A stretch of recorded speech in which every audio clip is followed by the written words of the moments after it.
ועכשיו אנחנו לנושא הבא, כותרות הכלכליות. במלחמה של הימים האחרונים לא מבשרות טובות, עצמאים רבים קורסים, עסקים נסגרים בגלל המלחמה, ורשות המיסים מקשה על מתן פיצויים. החרדה הכלכלית הזו, יחד עם האיום הביטחוני מאיראן, מציפה אצל הורים רבים פחד כמאי. האם החובות שהעסק צבר במלחמה יפלו בסוף על הילדים שלנו? האם אפשר להוריש חובות? נמצא איתנו עכשיו עורך דין יריב וקנין, מתמחה לדיני משפחה. שלום לך. שלום וברכה. תסביר לנו קצת את הדבר הזה בהתאם למצב המלחמתי.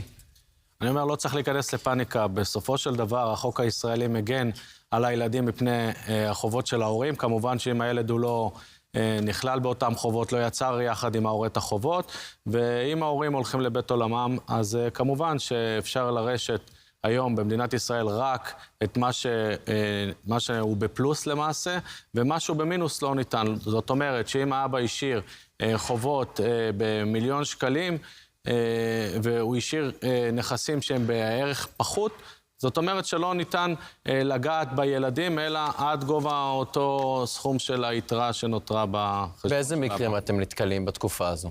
בתקופה הזו נתקלים בהמון מקרים של אנשים שמנסים להבריח את הרכוש שלהם, אנשים שמנסים לתכנן את העתיד או לנבא את העתיד, ואומרים, טוב, רגע, המצב הכלכלי שלי הוא לא כל כך טוב, אולי אני אעביר את הדירה לילד או לנכד, אולי אני אעביר את העסק, אולי אני אפריד, אולי נעשה גירושין שהם מלאכותיים או פיקטיביים, והרבה אנשים שמנסים בעצם לתת לעצמם איזשהו פתרון.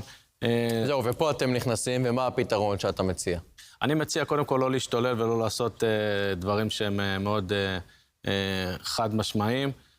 אם מישהו יש לו חובות, אז צריך לטפל בחובות, לא להעביר את הנכס למישהו אחר, לא לנסות לעשות הברחות נכסים, לא לנסות למצוא פתרונות שהם לא יועילו, כי בסופו של דבר ייכנס בית משפט ונאמן ויגלה את אותן העברות. היום בישראל כמעט הכל שוב. אתה רואה בעלי עסקים שבגלל המצב מבריחים מפה נכסים?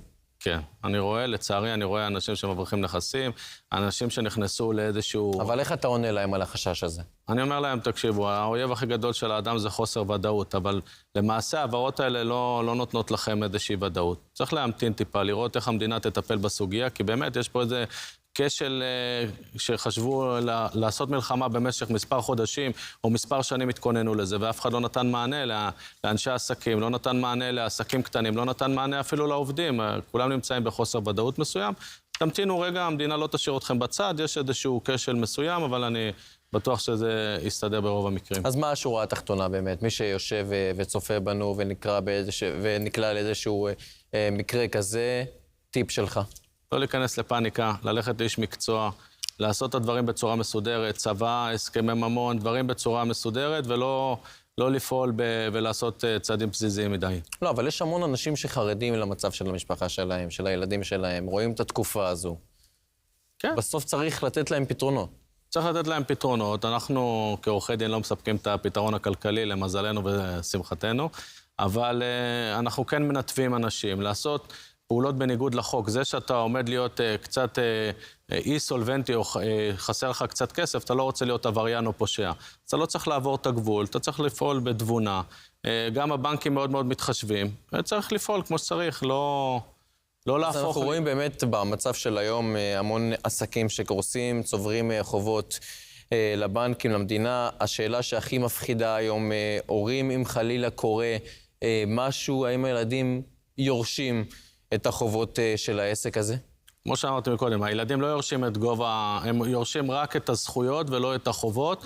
הם יכולים לרשת כספים בגובה מה שהשאירו להם, וההצעה שלי בתחום הזה זה לא לחלק את הכספים מהר מדי, כי לפעמים קורה מצב שאתה בא ונותנים את הרכב, מעבירים את הבית בעלות, מוציאים את הכסף מהבנק, ועוד חודשיים או שלושה מגיע איזשהו נושה, ואומר, רגע, אבא היה חייב לי או אמא, ואז אתה צריך להחזיר עד גובה מה שלקחת, ולפעמים זה נבלע לך במערכת, ויש איזשהו קושי להחזיר את אותו סכום. טוב, אז יש לך עוד חצי דקה, מי שיושב וצופה בנו, מה הוא צריך לדעת? סיכום שלך.